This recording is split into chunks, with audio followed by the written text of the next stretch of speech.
விஜய் உயிர் என்ன வரனா விஜய் உங்க விஜய் எளியவன் குரல்னா விஜய் உங்க விஜய் தனியால் இல்ல கடல்னா விஜய் உங்க விஜய்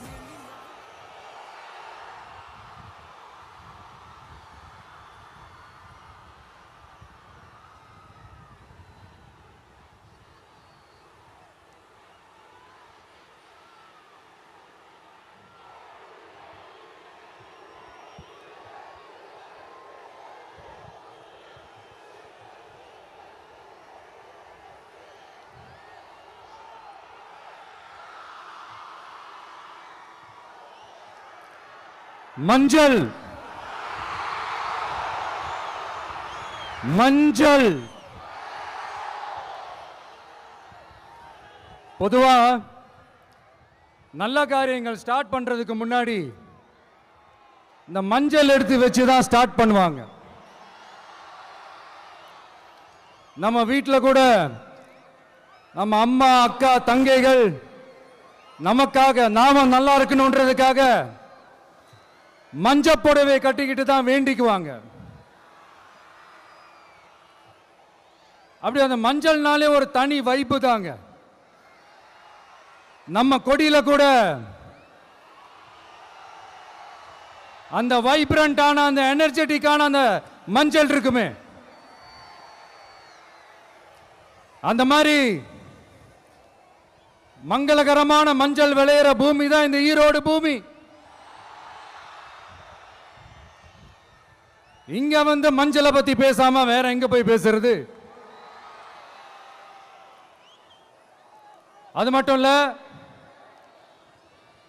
இங்க ஒரு மகத்தான ஒரு மனிதரை பத்தி நம்ம பேசி ஆகணும். இந்த ஈரோடு மண் விவசாயத்துக்கும் பேர் போன மண். இங்க நடக்கிற அந்த விவசாயத்துக்கு மிக முக்கியமான ஒரு கவசமா இருக்கிறது என்ன தெரியுமா? காலிங்கராயன் அணை, காலிங்கராயன் கால்வாய். காலிங்கராயன் அணை கட்டினதுலையும் கால்வாய் வெட்டினதுலையும் உயிரான உணர்வு பூர்வமான நிறைய விஷயங்கள் இருக்குது. அப்படி அந்த ப்ராசஸ்ல அவர் அந்த அணை கட்டும் போதும் கால்வாய் வெட்டும் போதும் ரொம்ப சோர்வடைஞ்சிட்டாராம்.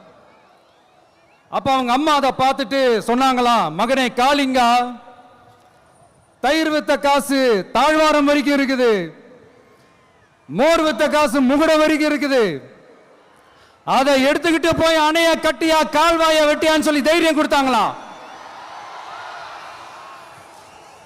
பெத்த அம்மா கொடுக்கிற அந்த தைரியம் இருக்கு பாருங்க, அதை தாண்டி வேற எதுவுமே கிடையாதுங்க. ஒரு மனுஷனால எதையும் சாதிச்சு காட்ட முடியும். அப்படி ஒரு தைரியத்தை தான் இப்ப நீங்க, என்னுடைய அம்மா அக்கா தங்கைகள் நண்பா நண்பிகள் தோழர்கள் எல்லாரும் எனக்கு கொடுத்திருக்கிறீங்க. அதே தைரியத்தை, அதே துணையா என் கூட நிக்கிறீங்க. இதை எப்படி நம்ம பிரிச்சு விடலாம்? இதை எப்படி நம்ம கெடுக்கலாம்? என்னெல்லாம் அவதூறுகள் நம்ம விஜய் மேல சொல்லி மக்களை நம்ப வைக்கலாம்? என்னெல்லாம் சூழ்ச்சிகள் நம்ம விஜய் மேல பண்ணி மக்களை நம்ப வைக்கலாம்? இப்படி சூழ்ச்சிகளை மட்டுமே நம்பி பொழப்ப நடத்துற சில சூழ்ச்சிக்கார கூட்டங்கள் இதை தொடர்ந்து செஞ்சுக்கிட்டு தான் இருக்கு. ஆனா அவங்களுக்கு தெரியாது, இது இன்னைக்கு நேத்து வந்த உறவு இல்ல. கிட்டத்தட்ட 30-33 வருஷத்துக்கு மேல இருக்கிற உறவு.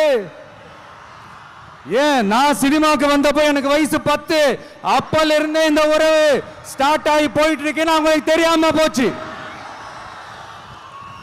அதனால என்ன பண்ணாலும், நீங்க என்ன ட்ரை பண்ணாலும்,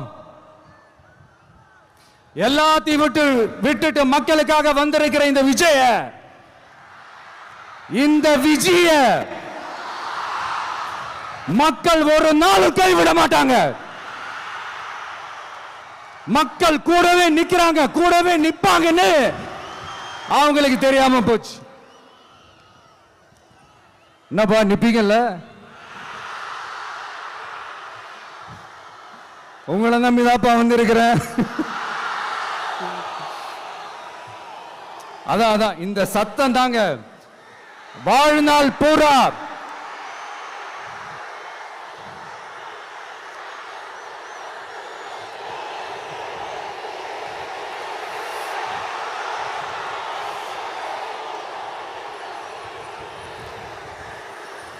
வாழ்நாள் பூரா உங்களுக்கு நன்றியோடவே இருப்பேன். இப்போ நம்ம காளிங்கராயன் அவர்கள் அணையை கட்டுறதுக்காக பவானிக்கு போய் பார்க்கும்போது ஒரு இடத்துல ஒரு பாம்பு வந்து உட்கார்ந்துச்சான், படுத்துச்சான். அது படுத்த இடத்துல தான் அவர் அணையை கட்ட ஸ்டார்ட் பண்ணாராம். அப்புறம் அந்த பாம்பு வளைஞ்சி நெளிஞ்சி போற இடத்துலலாம் கால்வாயை வெட்டினார்னு சொல்லி சில வாய்மொழி கதைகள்லாம் சொன்னாங்க. தண்ணியை சேமிச்சு வச்சு குடிக்கிறதுக்கும் விவசாயத்துக்கும். தம்பி கீழே இறங்கு, தம்பி கீழே இறங்குப்பா, ப்ளீஸ் கீழே இறங்குப்பா.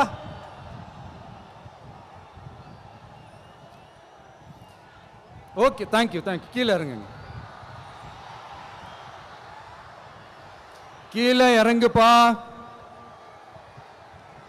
நீ இறங்கினாதான் முத்தம் கொடுப்பேன்.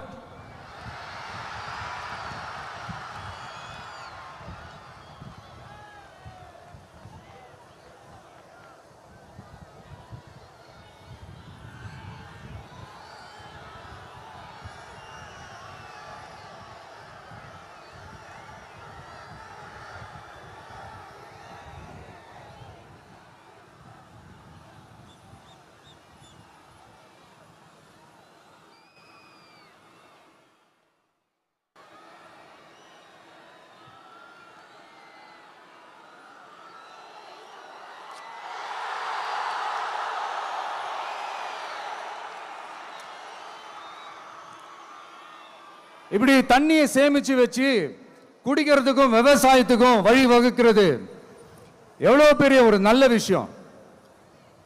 ஸோ இந்த மாதிரி நல்ல விஷயங்கள்லாம் செஞ்சிட்டு கதைகள் சொன்னா பரவாயில்ல, எதுவுமே செய்யாம கதைகளை மட்டும் அடிச்சு விடுறது எப்படி? அத்திக்கடவு அவிநாசி திட்டத்தை இன்னும் விரிவுபடுத்தினா அந்த 3 மாவட்டத்தில் இருக்கிற லட்சக்கணக்கான மக்களுக்கு எவ்வளவு பிரயோஜனமா இருக்கும். எத்தனையோ லட்சம் ஏக்கர் நிலங்கள்ல விவசாயம் நடத்தினா எவ்வளவு பிரயோஜனமா இருக்கும். ஏன் அதெல்லாம் பண்ண மாட்டேன்றீங்க? வள்ளுவர் கோட்டத்துக்கு காட்டுற அக்கறைய இங்க மக்கள் வாழ்வாதாரத்தில் கொஞ்சம் காட்டலாம்ல, ஏன் காட்ட மாட்டேன்றீங்க?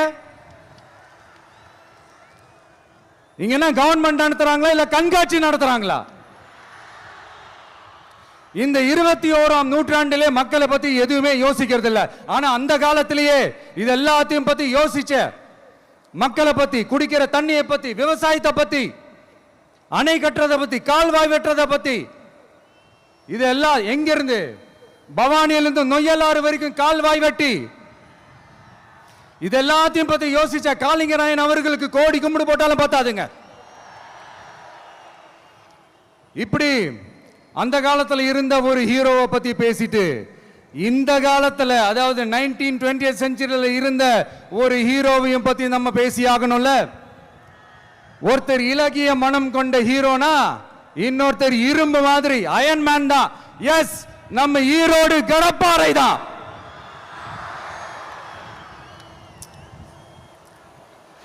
ஒட்டுமொத்த தமிழ்நாட்டையே திருப்பி போட்ட சீர்திருத்த நெம்புகோல். ஈரோடு மாவட்டத்தில் பிறந்த அவர்தான் இந்தியாவுக்கே இடஒதுக்கீடு சம்பந்தமான அரசியல் சட்டத்தை திருத்தறதுக்காக போராட்டம் நடத்தினவர் யாரு? நம்ம தந்தை பெரியாரு. 100 வருஷத்துக்கு முன்னாடியே வகுப்பு வாரி பிரதிநிதித்துவம் வேணும்னு கேட்டவர். அன்னைக்கும் சரி இன்னைக்கும் சரி ஒரு ஆச்சரியத்தோட பார்க்கக்கூடிய ஒரு மனிதர், நம்மளுடைய கொள்கை தலைவர். அப்ப அண்ணாவும் எம்ஜிஆரும் யாரு? பெரியார் அவர்கள் கிட்ட இருந்து எங்களுக்கு தேவையான கொள்கைகளை எடுத்துக்கிட்டோம். அவரை ஃபாலோ பண்ற, அவரை வழிகாட்டி ஏத்துக்கிட்ட அண்ணா அவர்கள் கிட்ட இருந்தோம், எம்ஜிஆர் அவர்கள் கிட்ட இருந்தோம் தேர்தல் அணுகுமுறையை எடுத்துக்கிட்டோம். அண்ணாவும் எம்ஜிஆரும் தமிழ்நாட்டோட சொத்து, அவங்கள பயன்படுத்துறத பத்தி யாரும் இங்க கம்ப்ளைண்ட்லாம் பண்ண முடியாது. அண்ணா எங்களோடது, எம்ஜிஆர் என்னோடது, எங்களோடது, நீங்களாம் எடுத்துக்க கூடாது அப்படிலாம் யாரும் இங்க அழுதுட்டு இருக்க முடியாது, சொல்லிவிட்டேன். அதனால நாங்க ஒரு வழியில அரசியல் செஞ்சுக்கிட்டு போயிட்டு இருக்கிறோம். உங்களுக்கு தான் டிவிக்கு ஒரு பொருட்டே இல்லைல்ல, அப்புறம் ஏன் கதறீங்க? அப்புறம் ஆளாளுக்கு அங்க போயிட்டு இங்க போயிட்டு புலம்பி தள்ளிக்கிட்டு இருக்கிறீங்க. இது எப்படி இருக்கு தெரியுமா? எனக்கு பயம் இல்ல, எனக்கு பயம் இல்ல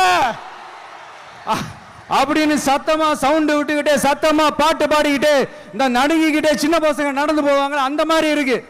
முதல்ல மண்டையில இருக்கிற கொண்டைய மறைங்க சார்.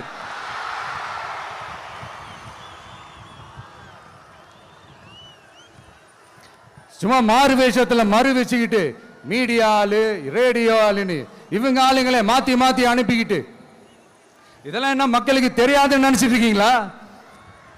மக்கள் எல்லாத்தையும் உன்னிப்பா கவனிச்சிட்டு இருக்காங்க. அதனாலதான் சொல்றேன், உங்களுக்கு நீங்க கொள்ளையடிச்சு வச்சிருக்கிற காசு தான் துணை, ஆனா எனக்கு என் மேல எல்லையில்லா பாசம் வச்சிருக்கிற இந்த மாசு தான் துணை.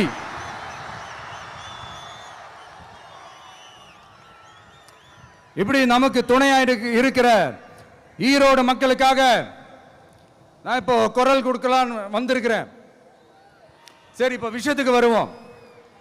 பெரியார் அவர்கள் கிட்ட இருந்த அந்த செல்வாக்கையும் அந்த பதவிகளையும் அந்த பவரையும் வச்சுக்கிட்டு அவர் என்ன சொன்னார் தெரியுமா? இவ்வளவு செல்வாக்கு, இவ்வளவு பதவிகள், இவ்வளவு பவர் இருந்தோம் நான் ஒரு 5 பைசா காசு சம்பாதிச்சிருப்பேனா? எனக்கோ இல்லை என் குடும்பத்துக்கோ பட்டங்கள் வேணும், பதவி வேணும்னு ஏதாவது கேட்டிருப்பேனா? இல்லை ஏதாவது லாபம் பார்த்துருப்பேனா? இல்லை எதுக்காவது ஆசைப்பட்டிருப்பேனா? ஆனா அவர் பேரை சொல்லிக்கிட்டு, அவருடைய கொள்கையை ஃபாலோ பண்றதா சொல்லிக்கிட்டு இப்ப ஆட்சியில இருக்கிறவங்க என்னெல்லாம் செய்யறாங்கன்னு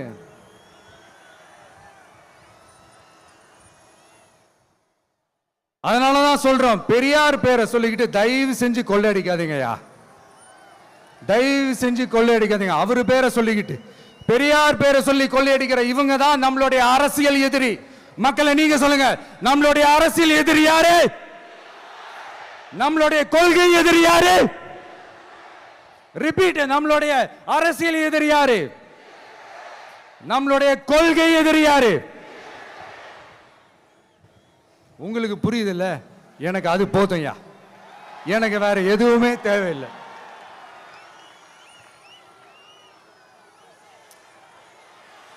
அதனாலதான்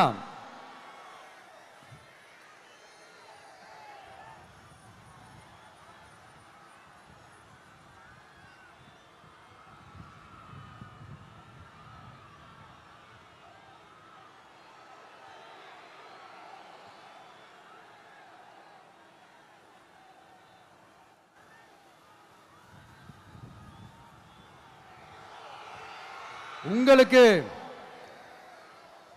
நம்மளை பத்தி, நம்ம அரசியலோட, நீங்க எல்லாரும் என்னோட அரசியலோட கனெக்டடா இருக்கீங்கன்றது ரொம்ப தெளிவா தெரியுது.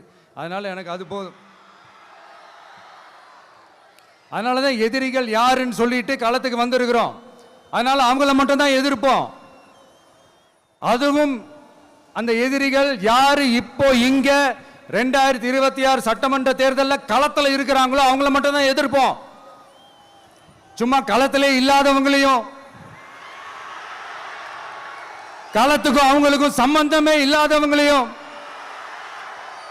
எதிர்க்கிற ஐடியாலாம் இல்ல பாஸ். நீங்க கேட்கிறீங்கன்றதுக்காகலாம் எதிர்த்துட்டு இருக்க முடியாது பாஸ். எங்களுக்கு நிறைய வேலை இருக்குது.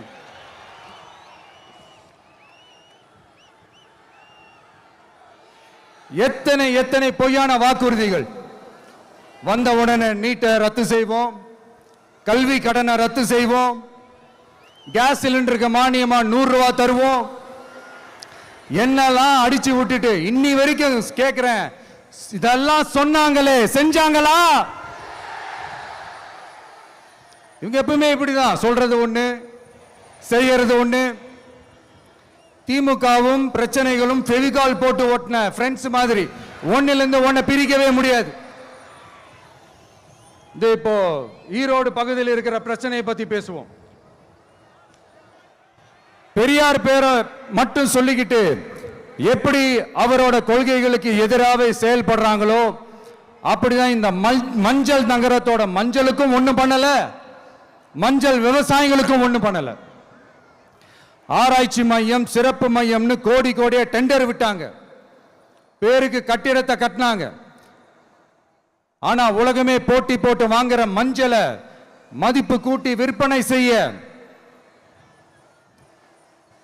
அதாவது அதோட வேல்யூ இன்க்ரீஸ் பண்ணி நம்ம விவசாயிகளுக்கும் இந்த மாவட்ட மக்களுக்கும் நன்மை செய்ய இதுவரைக்கும் என்ன செஞ்சிருக்காங்கன்னு யோசிச்சு பார்த்தா ஒரு பெரிய ஜீரோ தான். கரும்பு நெல்லுக்கு அரசாங்கம் விலை பிக்ஸ் பண்றாங்க, அதையும் ஒழுங்கா பண்றதில்ல. ஒவ்வொரு முறையும் பிரச்சனை. அங்க நெல் கொள்முதல் செய்யறதுல ஊழல். சரி, நாம கஷ்டப்பட்டு விளைய வச்சது வீணா போக கூடாதுன்னு நினைச்சு நம்ம விவசாயிகள் கேட்கிற லஞ்சத்தை கொடுத்தாலும் அதுக்கப்புறம் கூட அந்த கொள்முதல் ஒழுங்கா நடக்கிறது இல்லை. அதையும் தாண்டி ஏதோ ஒரு விலை விவசாயிகளுக்கு கிடைக்குது. அப்படிலாம் இல்லாம ஒழுங்கா நேர்மையா நம்ம மஞ்சளுக்கும் நியாயமான விலை பிக்ஸ் பண்ணி தரமான விதைகளை கொடுத்தா என்ன குறைஞ்சா போயிடுவாங்க? இதெல்லாம் யோசிக்கிறதுக்கு அவங்களுக்கு நேரமே இல்லை. 24x7 அவங்களோட யோசனை என்ன தெரியுமா? இந்த விஜயை எப்படி முடக்கலாம்,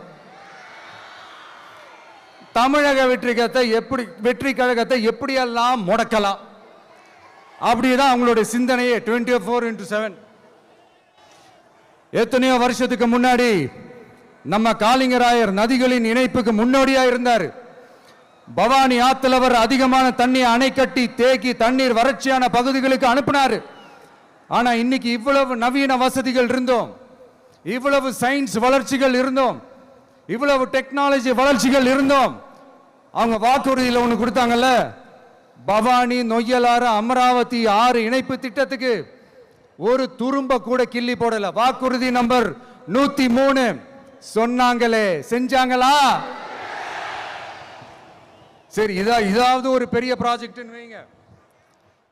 ஆறுகளை சுத்தப்படுத்த பல்லாயிரம் கோடி நிதி ஒதுக்குவோம், தமிழ்நாட்டில் உள்ள ஆறுகளை சுத்தப்படுத்துவோம்னு சொன்னாங்களே, செஞ்சாங்களா? ஆனா ஆத்து மணலை கொள்ளையடிக்கிறதுல மட்டும் வேலையை கரெக்டா செய்வாங்க. இதை நான் ஏன் திரும்ப திரும்ப சொல்றேன்னா, மக்களே நீங்க புரிஞ்சுக்கணும். கொஞ்சம் மசந்தா மற்ற மாவட்டங்கள்ல மணல் காணாம போன மாதிரி, மலைகள் காணாம போன மாதிரி, நம்ம மாவட்டத்தில் தனி வளத்தை கொடுத்த செம்மண்ணும் காணாம போறதுக்கு வாய்ப்பு இருக்கு மக்களே. நம்ம மண்ணுக்கும் நம்ம ஆத்துக்கும் நம்ம விவசாயிக்கும் தான் இந்த மோசமான நிலைமை. அதனால ஏதாவது தொழில் செஞ்சு பிழைக்கலாம்னு பார்த்தா அதுக்கும் எங்க விடுறாங்க? தொழில்னு பார்த்தா 30% நெசவாளர்களுக்கு கூலி பாக்கி. அரசாங்கம் நம்ம நெசவாளர்கள் கிட்ட இருந்து கொள்முதல் செய்த வேட்டி சேலைக்கான கூலியை கூட போராடித்தான் வாங்க வேண்டியதா இருக்குது. அது சலுகையோ உதவியோ நலத்திட்டமோ கிடைக்காது. நம்ம உழைப்புக்கான ஊதியம், நம்மளோட உரிமை, அதுக்கே போராட வேண்டிய நிலையில தான் இந்த அரசாங்கம் நம்மளை வச்சிருக்கு. நல்லா பார்த்துக்கங்க மக்களே, உரிமைக்கு குரல் கொடுத்தவங்க தான் இவங்க. சிறு குறு தொழில்கள் பீக் ஹவர்ஸ் சார்ஜ்னு கரண்ட்டுக்கு அநியாய விலை வச்சு அதையும் செய்ய விடாம நம்மளை முடக்கிடுறாங்க. அந்த பீக் ஹவர்ஸ் சார்ஜ் கொள்ளையால எத்தனை வருஷமா எவ்வளவு பேர் பாதிக்கப்படுறோம், எவ்வளவு தொழில்கள் பாதிக்கப்படுது. நாமளும் கத்துறோம், போராடுறோம், கோரிக்கை வைக்கிறோம். எதையாவது இவங்க கண்டுக்கிறாங்களா? கொஞ்சம் யோசிங்க. ஏன் கண்டுக்க மாட்டேன்றாங்கன்னு கொஞ்சம் யோசிங்க. அப்பதாங்க பிரைவேட்ல அதிக விலைக்கு கரண்ட் வாங்க முடியும், அதுக்கு டெண்டர் விட முடியும். அப்படி டெண்டர் விட்ட மேட்டர்ல எல்லாம் என்ன நடக்கும்னு உங்களுக்கும் தெரியும், எனக்கும் தெரியும், நம்ம எல்லாருக்குமே தெரியும். இந்த மாதிரி ஈரோடுல மட்டும் இல்ல, எந்த மாவட்டத்துக்கு போனாலும் பிரச்சனைகள் மேல பிரச்சனைகள் தான்.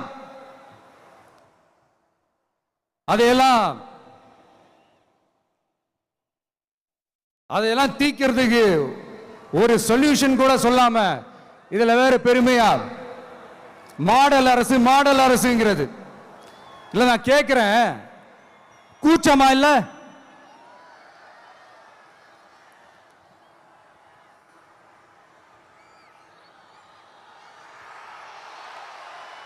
இதெல்லாம் கேட்டா அப்படியே நம்ம பக்கம் யூட்டர்ன் அடிச்சு வந்துருவாங்க. விஜய் என்ன அரசியல பேச மாட்டேன்றாரு, விஜய் என்ன சினிமா டயலாக் மாதிரி பேசுறாரு, விஜய் என்ன பஞ்ச் டயலாக் பேசுறாரு, விஜய் என்ன 10 நிமிஷம் தான் பேசுறாரு, 9 நிமிஷம் தான் பேசுறாரு. நான் எத்தனை நிமிஷம் பேசினா உங்களுக்கு என்ன சார்? நான் எப்படி பேசினா உங்களுக்கு என்ன சார்? உள்ள விஷயம் என்னன்னு பாருங்க சார். ஒவ்வொரு மாவட்டத்துக்கும் போய் மக்கள் ஃபேஸ் பண்ற பிரச்சனைகளை எடுத்து பேசிட்டு இருக்கிறேன். பின்ன அது அரசியல் இல்லாம வேற எதுதான் அரசியல்? உங்களை மாதிரி தனிப்பட்ட முறையில் தரக்குறைவா அசிங்க அசிங்கமா பேசுறதுதான் அரசியல்னா அந்த அரசியல் நமக்கு வராது. வராதுன்னா நல்லாவே வரும். உங்களை விட எனக்கு அது நல்லாவே வரும். வேணான்னு விட்டு வச்சிருக்கிறோம். அப்புறம் உங்களுக்கு நமக்கு என்ன வித்தியாசம்? காஞ்சிபுரத்தில் நாம பேசும்போது இந்த மாதிரி உங்களால் அமைக்கப்பட போற ஆட்சியில நம்ம ஆட்சிக்கு வந்த உடனே என்னெல்லாம் செய்ய போறோம்ன்றது சிலது சொன்னோம். அதையெல்லாம் தப்பா புரிஞ்சுக்கிட்டு இப்போ சொல்றேன், விளக்கமா சொல்றேன், நான் சலுகைகளுக்கு எதிரானவன் கிடையாது. மக்களுக்கான சலுகைகளை இலவசம்னு சொல்லி அசிங்கப்படுத்துறதுல எனக்கு உடன்பாடு கிடையாது. மக்கள் காசுல மக்களுக்கு செய்யறதை எப்படி இலவசம்னு சொல்லுவீங்க? அப்படியே செஞ்சிட்டாலும் ஓசில போறேன்னு சொல்லி அசிங்கப்படுத்துறீங்க. என்ன கேட்கறதுக்கு ஆள் இல்லைன்னு நினைச்சீங்களா? மக்களுக்கு ஒண்ணுன்னா இந்த விஜய் வந்து நிப்பா, இந்த விஜய் வந்து கேள்வி கேட்பா. இந்த விஜய் எப்பவுமே மக்கள் பக்கம் தான், அதே மாதிரி மக்களும் என் பக்கம் தான். என் மக்கள் மானத்தோட மரியாதையோட கௌரவத்தோட வாழணும். என் மக்கள் யாருக்கும் கீழே கிடையாது. அப்படி அவங்க கௌரவத்தோட வாழணும்னா அவங்களுக்கான வாழ்க்கை தரம் உயரணும். வாழ்க்கை தரம் உயரணும்னா அவங்களோட வாழ்வாதாரம் உயரணும். வாழ்வாதாரம் உயர்ந்தாதான் பொருளாதாரம் உயரும். பொருளாதாரம் உயர்ந்தாதான் வசதி வாய்ப்புகள் உயரும். இதெல்லாம் உயர்ந்தாலே ஆட்டோமேட்டிக்கா அவங்களோட வாழ்க்கை தரம், அவங்களுக்கான மரியாதை, அவங்களுக்கான கௌரவம் எல்லாமே உயரும். இதுக்கான வழிகள், அந்த சூழல்களை அந்த கவர்மெண்ட் அமைச்சு கொடுக்கணும். இதுக்கான அந்த திட்டங்களை செயல்படுத்தணும். இதெல்லாம் செஞ்சாதான் அந்த அரசாங்கம் ஒரு நல்ல அரசாங்கம். இதைத்தான் சொன்னோம்.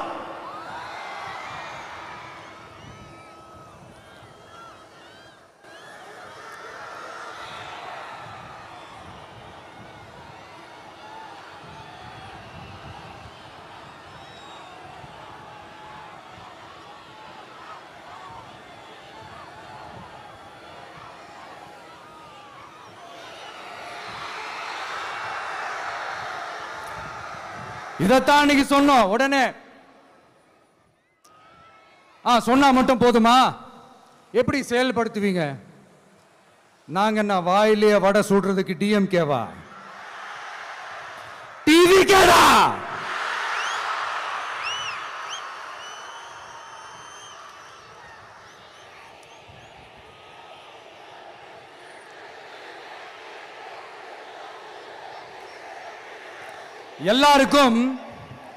எல்லாருக்கும் நிரந்தரமான ஒரு வீடு இருக்கணும்னு சொன்னோம். உடனே எங்க ஆட்சியிலே நாங்க எல்லாரும் வீடு கட்டி கொடுத்துட்டோமே அப்படிங்கிறது இல்ல. நான் கேட்கிறேன், இங்க உங்களை தான் கேட்கிறேன், இங்க வாடகைக்கு இருக்கிறவங்களே இங்க யாரும் இல்லையா? எல்லாருக்கும் சொந்தமா வீடு கட்டி கொடுத்துட்டாங்களா? அடுத்து வீட்டில் இருக்கிற ஒவ்வொருத்தரும் மினிமம் டிகிரி படிச்சிருக்கணும் அப்படின்னு சொன்னோம்.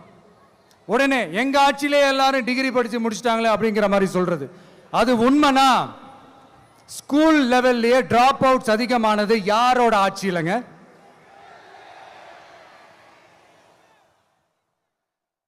பசங்க பிள்ளைங்க யாரும் ஸ்கூல்ல சேரலன்னு சொல்லிட்டு எனக்கு தெரிஞ்சு 207 கவர்மெண்ட் ஸ்கூல்ஸ் மூடினது யாரோட ஆட்சியிலங்க?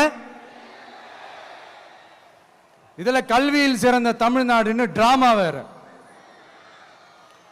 அடுத்து குடும்பத்தில் ஒருத்தருக்கு நிரந்தரமான வருமானம் வரணும், வேலை வாய்ப்பு கிடைக்கணும் அப்படின்னா நாங்க கொடுக்காத வருமானமா, நாங்க கொடுக்காத வேலையா அப்படிங்கிறது. எத்தனையோ லட்சம் காலி பணியிடங்கள் நிரப்புவோம்னு வாக்குறுதி கொடுத்துட்டு ஆட்சிக்கு வந்தீங்களே, எத்தனை லட்சம் காலி பணியிடங்களை நிரப்புனீங்க? அட்லீஸ்ட் 1 லட்சம் காலி பணியிடங்களாவது நிரப்புனீங்களா? இதெல்லாம் சொல்லிட்டு மக்களை ஏமாத்துறது யாரோட ஆட்சியிலங்க?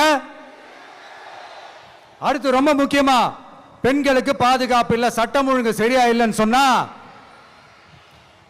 தமிழ்நாட்டில் பெண்கள் பாதுகாப்பு தான் அதிகமா இருக்குதான். நீங்க சொல்லுங்க மக்களே, பெண்கள் பாதுகாப்பு இருக்கு? சட்டம் ஒழுங்கு சரியா இருக்கு? அவங்க சொல்றது உண்மையா? அவங்க சொல்றதை நீங்க ஏத்துக்கிறீங்களா? சத்தமா கேக்குதா சார்? இதுதான் ரியாலிட்டி, இதுதான் நிஜம். நம்மளுடைய ஆட்சியில சட்டம் ஒழுங்குல சமரசமே இருக்காது. அதனாலதான் இவ்வளவு ஸ்ட்ராங்கா சொல்றோம், தைரியமா இருங்க மக்களே. இந்த மாதிரி விஷயங்கள்லாம் நம்ம மக்கள் கிட்ட எடுத்து சொன்னா உடனே இந்த இது எடுத்துட்டு வந்துருவாங்க.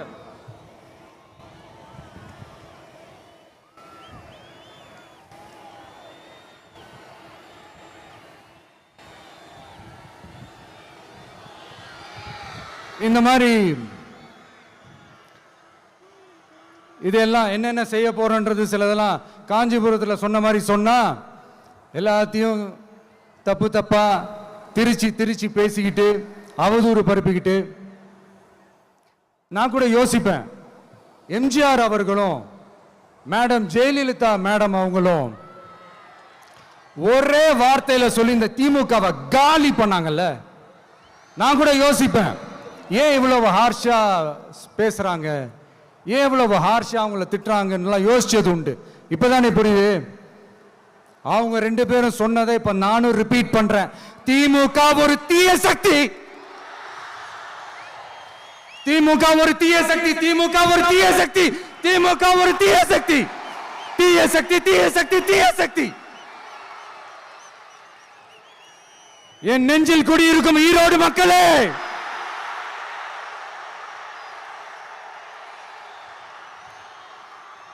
டிவிகே ஒரு தூய சக்தி. எப்படி? டிவிகே ஒரு தூய சக்தி. தூய சக்தி டிவிகேவுக்கும் தீய சக்தி டிஎம்கேவுக்கும் தான் போட்டியே.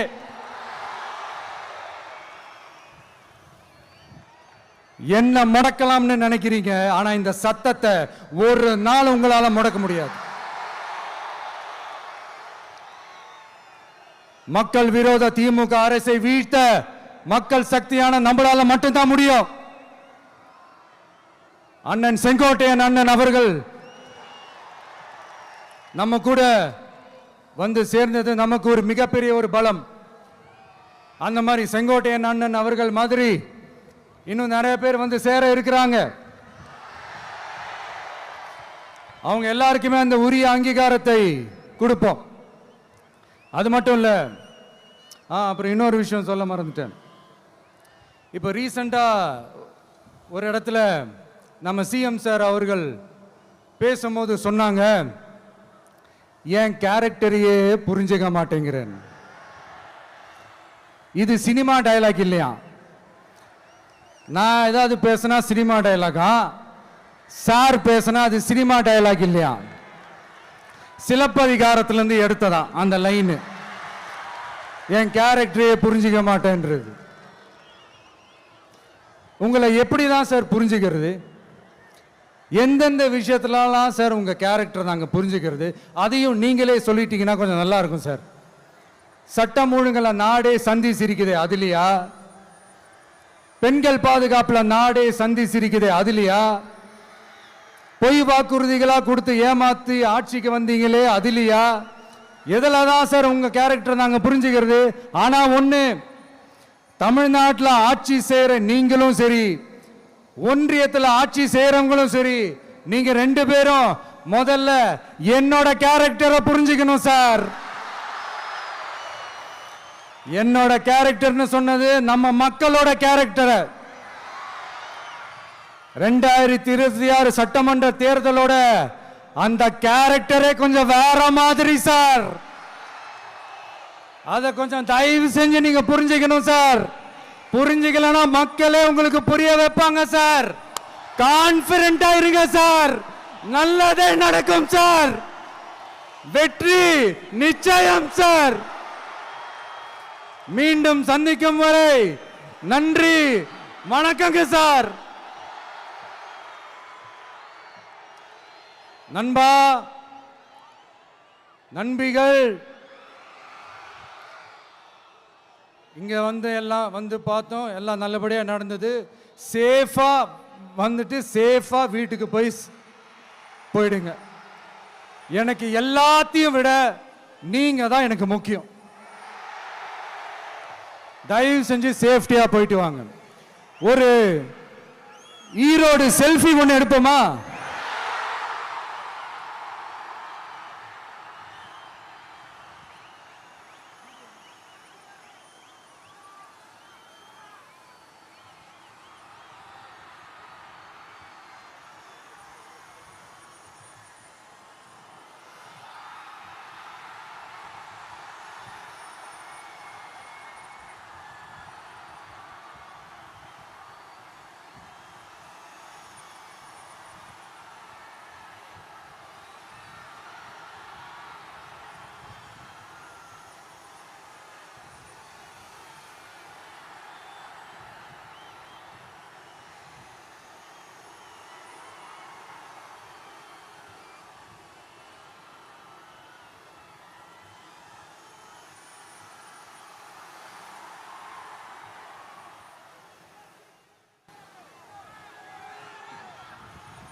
சென்ட் ஜோர்ஜ் கோட்டையில் முதலமைச்சராக தலைவர் வருவதற்காக அண்ணன் செங்கோட்டையிலும் செங்கோலை தருகிறார்.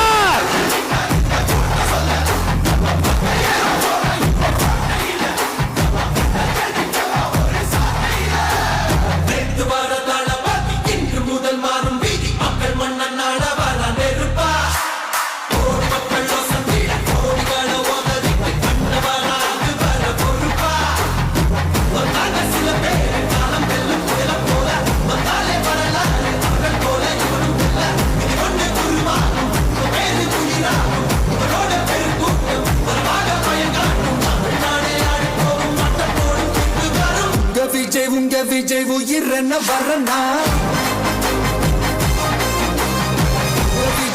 விஜய் எளியவன் குரல் தான். விஜய் தனியார் இல்ல கடல்னா. விஜய் எளியவன் குரல் தான். விஜய் தனியார் இல்ல கடல்னா. மக்கள் தானே மன்னர்களே உனக்கு காட்ட வரனா?